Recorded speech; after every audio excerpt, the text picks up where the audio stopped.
Red alert! All hands to battle stations. This is it, boys. We're going into battle.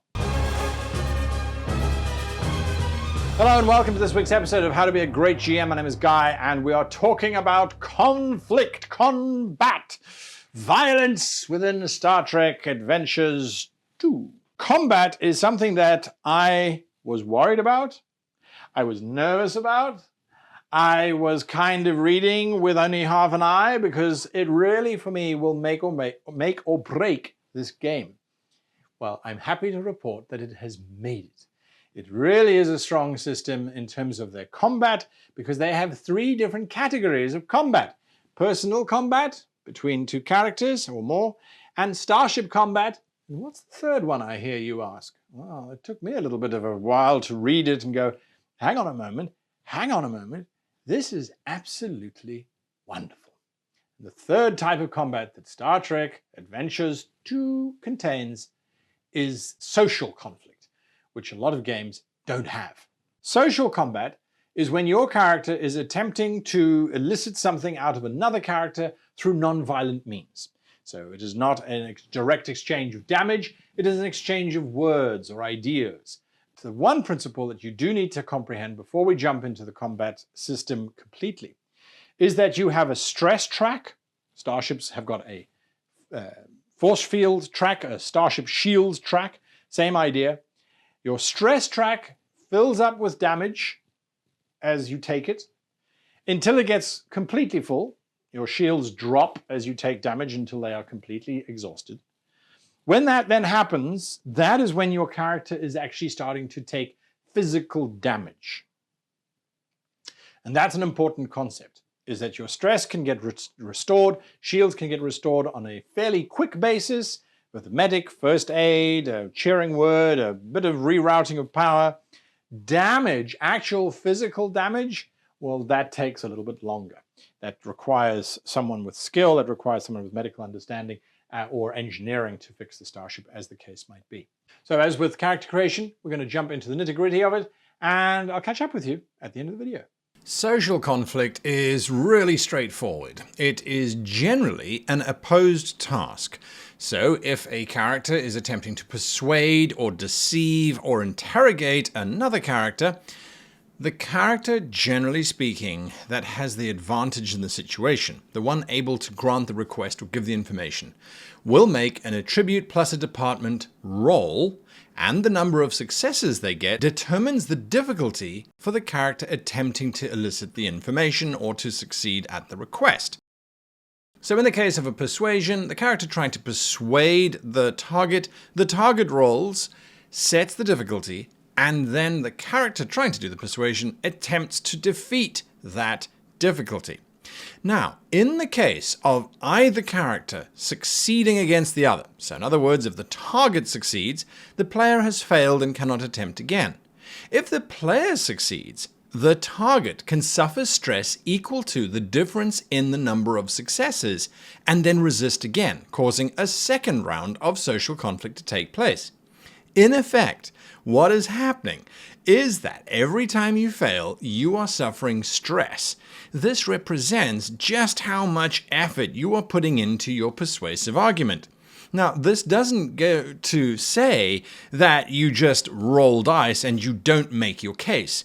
The more information you can give to the GM, the stronger your chances of success are. Why? Because any resisting character can always just decide to yield without opposing. Or once they've opposed once, they can decide to yield even if they succeed.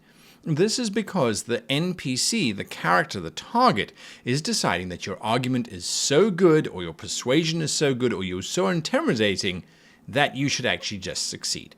Either that, or they don't want to spend all that stress and gain all that stress.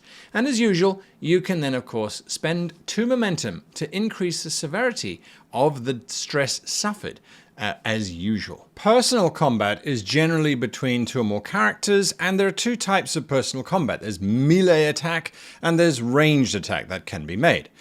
Unlike the social conflict, which is usually opposed, in melee or ranged personal combat, there is no opposition. It is a simple case of, if you are making a melee attack, your character is rolling a daring plus security task with a difficulty of 1. If you are making a ranged attack, your character is making a control plus security with the difficulty of 2. Now, this becomes opposed if the character has cover or is aware that this attack can come in and they can do something about it, and then they oppose it with their own control and security.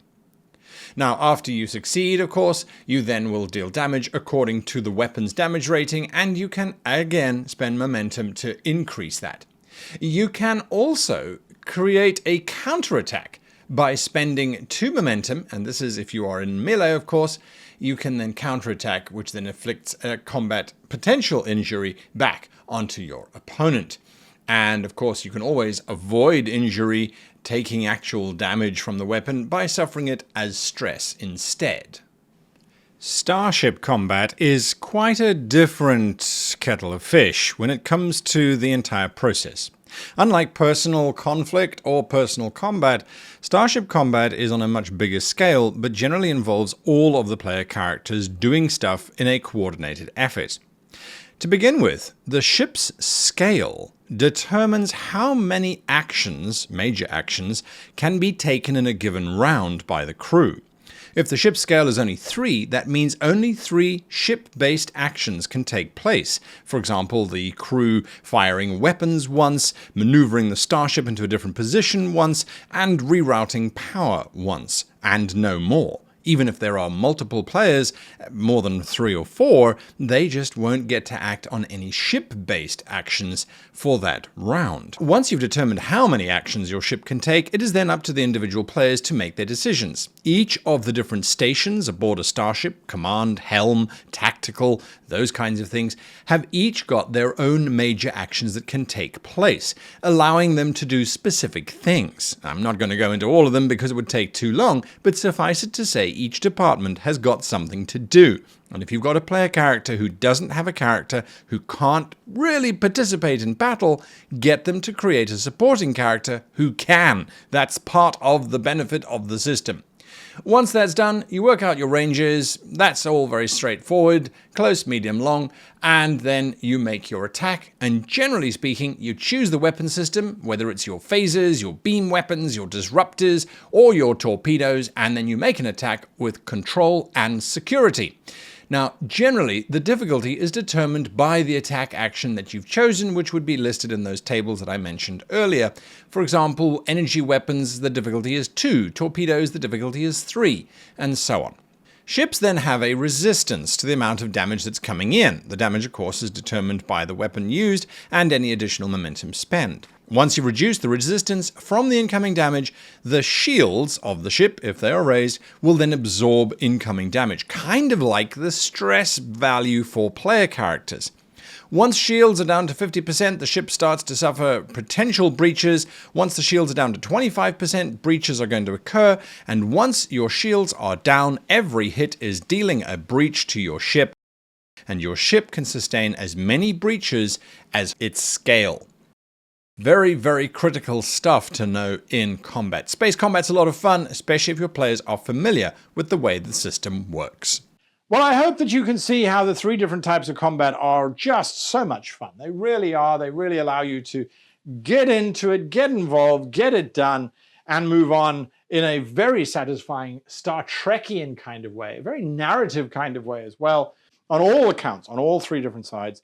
And with that supporting character being able to allow everybody to participate, regardless of what character they are normally playing, I think we have to say that Star Trek Adventures 2 is an absolute winner.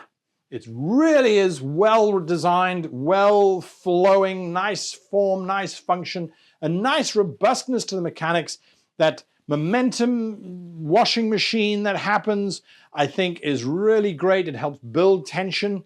The simplicity of the dice make it just so much easier as well. So overall, I have to say, Star Trek Adventures 2, absolutely one of my new favorite role-playing systems. Hopefully it's yours as well. Let me know in the comments down below what you think. Hit that like button if you liked today's video. For more, remember, you can always follow us on all of our socials.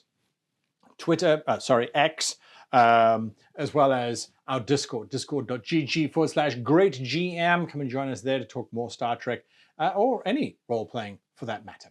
Anyway, until I see you again, I wish you and yours the happiest of gaming.